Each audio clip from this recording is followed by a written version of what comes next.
awas loh, gue viralin gitu kan, Oke. kurang lebih gitu. Ada kecelakaan, mau kayak apa kek, korbannya diambil, apa segala Iya, macam, sambil lewat nih iya, kan, itu di-upload gitu kan. diupload dan itu bisa menjadi berita dalam tanda petik, padahal itu Iya. kan cuma informasi sebetulnya, bukan berita. Kenapa angle-angle itu yang dari sisi, oh kerja wartawan tuh begini, Oh, ada aja unik-uniknya gitu yang diangkat sama Bang Kuhon. begini, sekarang ini zamannya netizen, Oke. zamannya Ini udah citizen, media sosial nih kan? ya, citizen journalism, sehingga semua orang bisa merasa dirinya wartawan, Iya. meliput, awas loh, gue viralin gitu kan, Oke. kurang lebih gitu. Ada kecelakaan, mau kayak apa kek, korbannya diambil, apa segala Iya, macam, sambil lewat nih iya, kan, itu di-upload gitu kan. diupload dan itu bisa menjadi berita dalam tanda petik, padahal itu Iya. kan cuma informasi sebetulnya, bukan berita. Jadi saya ingin menggambarkan kepada halayak semua pembaca ini, beda loh kerja wartawan dengan kerja netizen. Beda sekali kerja citizen journalism dengan kerja wartawan profesional. Gitu. Itu satu hal. Iya. Hal yang lain saya ingin mengatakan kepada publik juga bahwa generasi saya dan sebelumnya itu menjadi wartawan karena kami memilih buat menjadi wartawan. Hmm. Generasi sekarang barangkali tidak begitu. Gitu. Kalau dulu saya punya kerjaan lain, saya pernah jadi manajer dan sebagainya, saya tinggalin. Karena saya pengen jadi wartawan dengan gaji sepertiga daripada gaji saya. Dan waktu Bang Kuhon masuk seleksinya untuk jadi wartawan di Harian Kompas itu kan susah kan? Ya, dan saya Betul terbang. kan? Manajer gitu loh. Terbang tuh. Ke Jakarta. Hanya untuk mengikuti seleksinya ya Iya, kan? buat tes. Gitu. Oh. Jadi memang memilih gitu. Artinya niat memilih profesi wartawan. Wartawan. Kalau ke kampus-kampus kan teman-teman mahasiswa pada tanya gitu, apa iya saya masih bisa jadi wartawan kalau gitu di era sekarang? Saya masih pas nggak untuk jadi jurnalis katanya. Kalau Bang Kuhon yang ditanya, Bang Kuhon kasih jawaban apa? Begini. Jawaban yang satu dua kalimat tidak bisa. Ya, saya oke. tidak bisa menjelaskan atau menjawab dalam satu dua kalimat. Tapi begini, wartawan itu adalah sebuah profesi. Di dalam organisasi profesi harus ada kode etik. Oke. Gitu. Nah, sepanjang kode etiknya longgar, maka profesi itu menjadi longgar.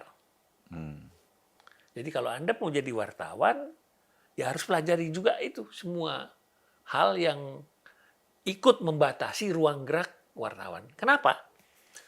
Karena wartawan itu mewakili publik pembacanya atau publik penontonnya, audiensnya.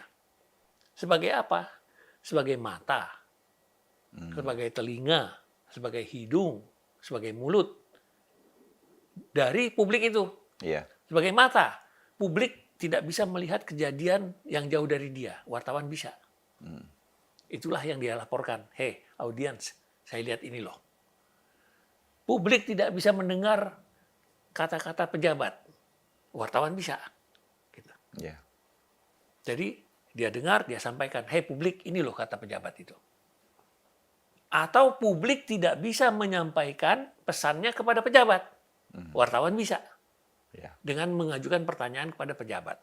Jadi sebetulnya wartawan itu adalah wakil dari mereka. Iya. Nah, kalau tidak dibatasi oleh etik, kan bisa sangat-sangat menyimpang. Iya. Dibatasi pun masih menyimpang. Iya. Apalagi tidak dibatasi. Itu barangkali jawaban yang cukup panjang. Itu juga yang saya sebenarnya risau ketika muncul AI. Iya. AI atau kita bacanya AI, akal-akalan imitasi itu kan. Ada lagi. Artificial Intelligence, Iya. bahasa Indonesianya akal-akalan imitasi. Mantap. Coba bayangin ada video wajah Trump, Iya. ya kan, videonya lagi goreng tahu sambil bilang, kita nggak jadi perang nih, Iya. gue sibuk. Atau dia ngobrol sama Xi Jinping, gimana perang dagang? Lu sih katanya naikin harga. Loh, kalau orang awam melihat, seolah-olah itu kan video beneran. Iya. Gitu loh.